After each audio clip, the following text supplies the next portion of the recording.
Good morning. Welcome back to another episode of Between Thought and Action. Today I kind of want to talk about something that changed a lot for me recently, how and where I put my attention.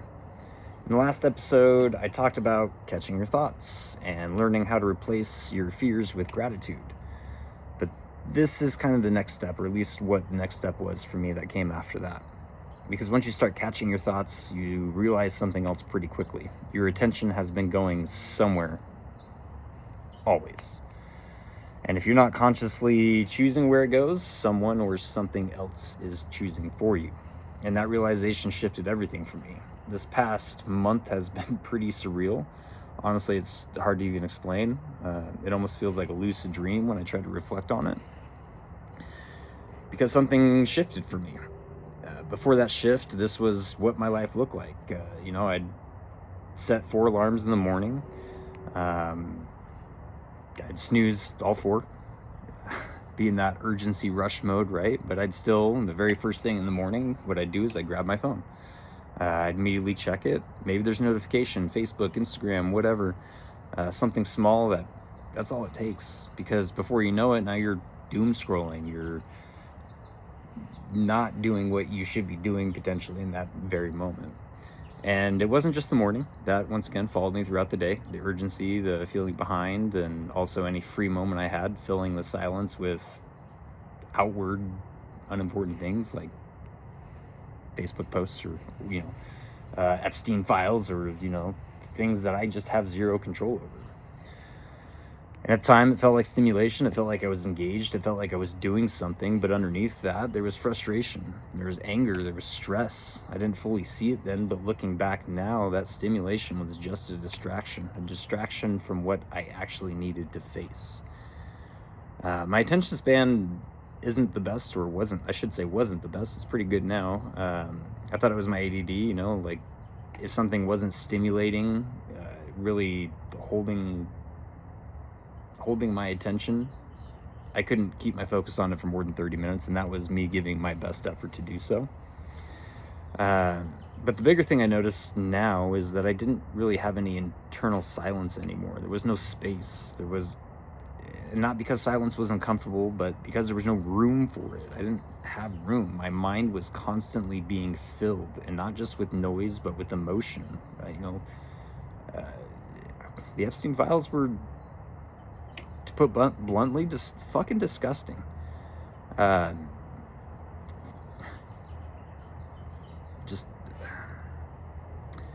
Honestly, I felt a pretty deep level of hate for what I thought was going on in the world.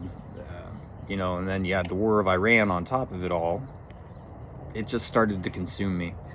I kept going deeper into it, more research, more information, more exposure to it, trying to understand it, trying to make sense of it. But really, I was just feeding the beast. I was just feeding it.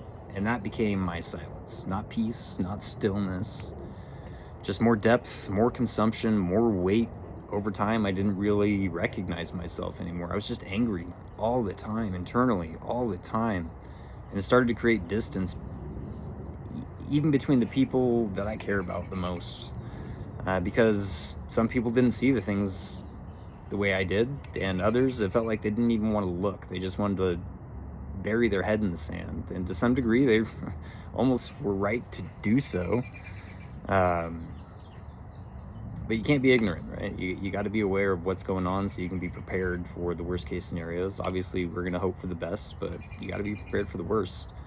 But in the moment of my anger, that once again frustrated me even more. But looking back now, that was still costing me something, because it was pulling my attention farther and further outward instead of inward, into things I can't control, instead of once again bringing it back into myself. And eventually I hit a boiling point, a breaking point. Not all at once, but enough that I couldn't ignore it anymore. I couldn't keep waking up like this. I couldn't keep feeding my attention into it. I couldn't keep feeding the beast. Because I could feel what it was doing to me. It wasn't giving me clarity. It wasn't helping me take any meaningful action. It was just keeping me stuck, angry, distracted. And that's when something clicked for me. Something I talked about in the last episode, I exited the system. I mean, not in an extreme way. I just stopped giving my attention to everything outside of me. The constant input, the scrolling, the noise, and what I didn't expect was what happened next. Because when you take your attention back, it doesn't disappear, it has to go somewhere. And for me, for the first time in a long time, it went inward. And when that happened, I started to see something clearly. I was being my own worst enemy. And that might sound obvious, but I didn't understand it like this before. There's a principle in Sun Tzu's Art of War. If you know your enemy and know yourself, you need not fear the result of 100 battles. Most people think of that as like external or outward enemies. But when I applied it inward, it felt like it took on a completely different meaning, because the enemy wasn't out there. It was my patterns, it was my reactions, it was my thoughts I wasn't questioning, the loops I kept feeding. And at the same time, I didn't fully know myself either. I was losing both sides of the war on that equation, internally and externally, fighting something I didn't understand with a version of myself I really hadn't faced yet. And when my attention turned inward, it wasn't some big dramatic moment, it was subtle. I just started noticing patterns again in real time. The same thoughts, the same reactions, the same loops. Instead of distracting myself from them, I just sat with them. No judgment, just observe them. Let them be. Once again, at the same time, something else started happening. I started going back to things I used to love, drawing, reading. I've bought probably 15 books in the past month, and I'm just ripping through them, and it feels great. I never stopped loving these things. I just stopped actively choosing them. So I started to bring it back. The very first book I bought recently was a book I read a long time ago, probably was in early 20s, The Mission of Art by Alex Gray. It had a pretty profound impact on me, but that book led to another. And before I realized it, I had shifted from consuming negative input to consuming things that were actually building something inside of me. That created momentum. Instead of feeding the frustration, I was feeding my growth again. Instead of feeding anger, I was feeding my curiosity again. And over time, I started to feel like myself again. Not just my responsibilities, not just my role, but me. My individuality came back. And looking back on all of this, there was one idea that really made things click for me. What you feed grows. Where your attention goes, your life flows. This is a Buddhist principle, right? I think they say where your attention goes, energy flows. But that also reminded me of something my dad used to constantly tell me, rooted in Buddhist principles. Blessed is the man who has no expectations, for he is never disappointed. And when I really sat with that, I realized how much I'd been holding on to. Expectations, control, outcomes that were never mine to even worry about. And when I just let that go, even just a little, it created, once again, that space between my thoughts and my actions. I emptied my cup. And in that space, gratitude came back in naturally, not forced. It was just there. There's a story I heard before. I don't know if it's a Native American story. I don't even remember where I heard it. But it's about two wolves inside of us, one light and one dark. And the idea is the one you feed grows. I think that's true, but I also think something really kind of gets missed in that, because if you only feed one side, you end up in an extreme. All light, you lose your grounding, and all dark, you lose your direction. So for me, it's not about pretending one doesn't exist or feeding one over the other and starving the other. You gotta become aware of both. You gotta feed them both and learn how to balance them both, because that balance, that's where you get real clarity in your life. So the question becomes, what are you feeding? Because whatever it is, it's growing. And if you don't choose where your attention goes, something else is. And over time, that choice, those actions, that becomes your life.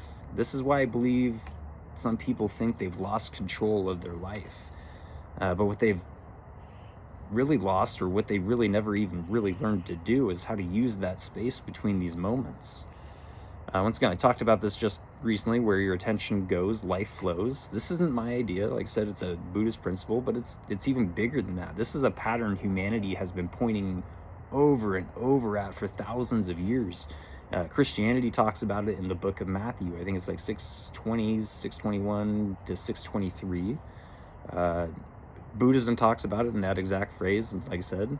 The Stoics, like Marcus Aurelius and Epictetus, talk about this. Even modern neuroscience proves this. They all point to the same thing, just using different words. What you constantly give your attention to becomes your life, and no one wants the life I was living, a few months ago. But that does raise a real question. What happens when your attention is being pulled in 10 different directions, and none of them feel like you? I had a moment recently, and this hit me harder than it ever has before. I had just gotten home from work. It was a long day. My wife was finishing cooking dinner. My best friend was already over sitting on the couch waiting on me. My mother-in-law was there waiting on me to do something that I promised, I said I was going to do with her. But I'm just standing there, headphones in, listening to something that was actually feeding me. Like, I really wanted to listen to this and finish this. But I could hear everything else going on around me. Voices, movement, the energy, all of it pulling me in different directions. Before I continue, I just want to be very clear about something. These are the people I care about the most in the world. Like my wife, my family, my closest relationships. I break bread with these people every day. So what I say next, this wasn't about rejecting them. This was about something I had never done before for myself. In that moment, I felt completely overstimulated, pulled in multiple directions, like my attention didn't belong to me. It belonged to everyone else in that room. And all I wanted was to finish what I was listening to. And something inside of me just said, take it back. So I closed my eyes right there in the middle of the room. I didn't respond to anything or anyone. My wife just finishes dinner and she's like, hey babe, dinner's done. She got nothing. Do you want me to make you a plate, baby? Nothing.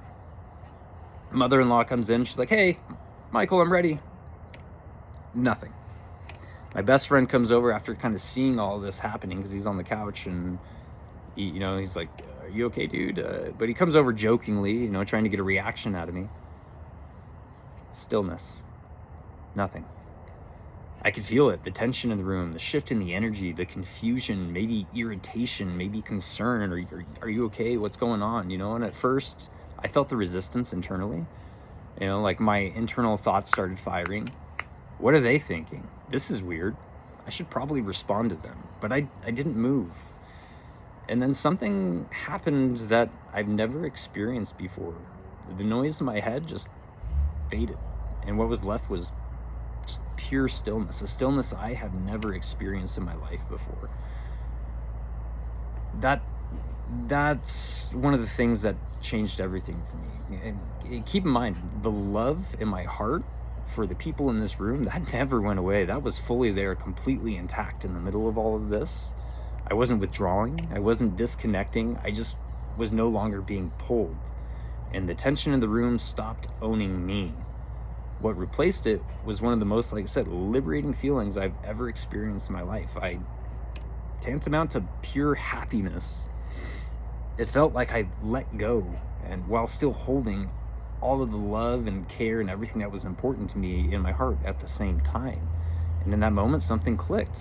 I realized how much of my attention is constantly being fought for by, not just my phone, not just the outside world, but even the people I love the most. Even, someone turns on the faucet in the kitchen and you hear it, like that's a sound, it's vying for your attention. You get a flash of light in the corner of your eye, it vies for your attention. And my family wasn't wrong to ask of my attention. They're very deserving of my attention. But I had never set a boundary with it, not once in my entire life. I've lived on the opposite extreme, giving 100% of my attention anytime it was asked for. And I thought that meant I was being present. I thought that meant I was showing up. But in reality, I didn't own my attention. I gave it away constantly, automatically, without even realizing it. That moment, as extreme as it was, showed me both sides of the polarity, right? Both sides of the extreme. The one I've been living in, and the one I just put on my family by giving them nothing. And when you see both extremes very clearly like that, you can kind of find a nice balance. Uh, I do want to ground this for a second because I know that could sound from the outside like I just stood there and ignored the people I love the most, but that's not what was happening. Like I said, like this is a concept that has been put in front of us for thousands of years, from Christianity to Buddhism to the Stoics. You know, Marcus Aurelius said, "You have the power over your mind, not outside events." In that moment, I wasn't trying to control the room. I wasn't trying to change anyone. I was just controlling myself. Sun Tzu, once again, Art of War, the greatest victory is that which requires no battle. I didn't argue, I didn't explain, I didn't react, I just didn't engage. And for the first time in my life, I wasn't being pulled automatically. But here's the part that matters the most. The moment was very powerful, but it was also extreme. Because most of my life I lived on, once again, that opposite extreme. Always available, always responding, always giving my attention away the moment it was asked for. So yeah, I swung the other direction. And sometimes you have to experience, once again, both sides fully to have that balance. Because this isn't about becoming distant. This isn't about disconnecting from the people you love. If anything, it's about being able to love them more deeply by being able to love yourself more deeply. Not from obligation, not from pressure, but from choice. That's the difference. Now, let me say this. I'm not telling you to go stand in your living room and ignore your family. It's not the point. The point is there's always that space between what's pulling on you, what's pulling you, and how you respond and how you react. Most people never see it. They just react immediately, automatically, pattern after pattern. And that's when things get out of sync, or as I like to call it, desync. Old patterns running in moments that no longer match who you are or who I am, you know, the person I want to become and be for, you know, my family. But when you catch it, even for a second, that gap, inside that gap, you get your life back. Once again, you get your agency back. Sometimes it looks like what I did, extreme, still unmoving, but most of the time it's really much simpler. Just a pause, a breath, a moment where you don't immediately give your attention away. Just enough space to ask yourself, is this actually mine to give right now, or am I being pulled? Am I choosing? Because you don't lose your life all at once. You lose it in the moments you stop choosing, where your attention goes. You know, you catch the moment, you create that space, choose alignment with your purpose. Remember that you cannot love someone fully if you do not love yourself fully. You cannot take care of those around you if you can't take care of yourself. So once again, hey, thanks for joining me. With all love and gratitude, this has been another episode of Between Thought and Action. Take care, guys.